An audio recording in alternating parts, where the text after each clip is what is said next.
พี่น้องส้มเจ้าเห็นข่าวคนเฮ็ดเงินเฮีย12 ล้านบ่ป๊าดเงินเข้าเจ้ามาหลายแท้ให้เฮาเจ้าข่อยเงินเฮีย100 200นี่ก็ฮ้อนห้นอุนทการบ่เป็นตาอยู่หรอเนาะอันนี้เพิ่นเฮ็ดเฮีย12บ่แม่นเฮ็ดเฮียซ้ำเอามาทิ่มเอาเงินมาทิ่ม12 ล้านป๊าดอีพ่ออีแม่เขาเอ่ยโตเงินเพิ่นมาหลายคักแท้ เหตุเกิดอยู่คอนโดจังอันปากเกร็ดจังหวัดโน้นบุรีพี่น้องเอ๋ยแม่นายอันหนึ่งเล่ากลับมาจากไปยามหลานอยู่โรงพยาบาลขึ้นประตูรีบเปิดประตูรีบออกเนมไปมองทิมทั้งขยะประเทศเนี่ยเนมเห็นอันกองสีเท่าอยู่มองทิมทั้งขยานกองสีเท่าแล้วก็ว่าอ้าวกองคือดีอยู่อยากเอากองไปใส่เทพนาบานะนะก็เลยเสี่ยวกองไปใส่เขาเลยสิเปิดเอาของในกองทิมเสี่ยวแต่กองเป่าไปไว้ใส่สันนี้เนี่ยบัดแต่เปิดกองก็โอ้ยตกใจไปพันเป็นตับอยู่โอ้ยตกใจเบิดอีหนูตกสางอีนางตกกีอึงตกใจอีพ่ออีแม่ข่อยเงินมาหลายกะดอกกะเดียแล้ว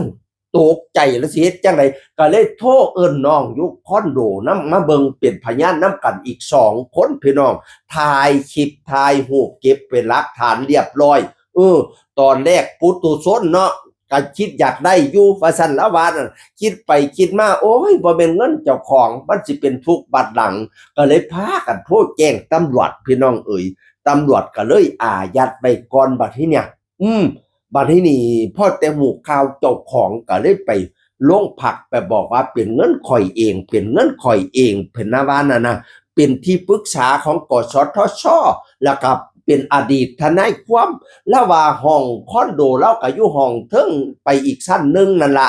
น้ำมันหัวเข้าบ่ได้พื้นห้องเปียกเบิดเอกสารอะไรทำไมเปียกเบิดเราก็เลยเก็บของทิมพนะว่าเราเป็นทนายเก่าเอกสารอะไรทำไมก็หลายเนี่ยแล้วก็โลทิมเบิดทั้งเสียผ่านหน้าแพร่อะไรอันพันอย่างแล้วก็โลทิมเบิดเราก็เลยเอามาทิมรวมทั้งกองเงินนี่พร้อม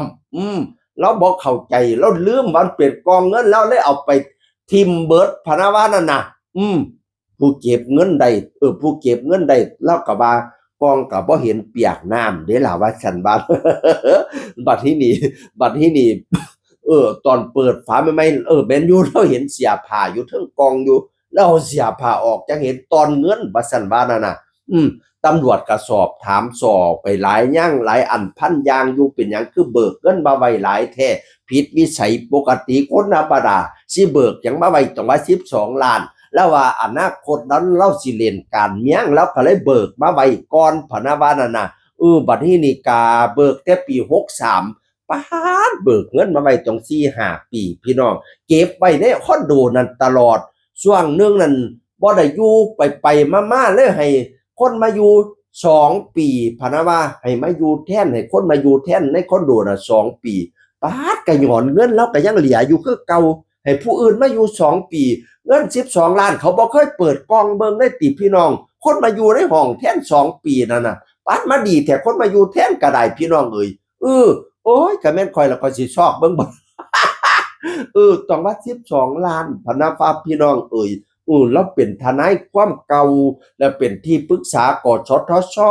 แล้วเมียเราก็เป็น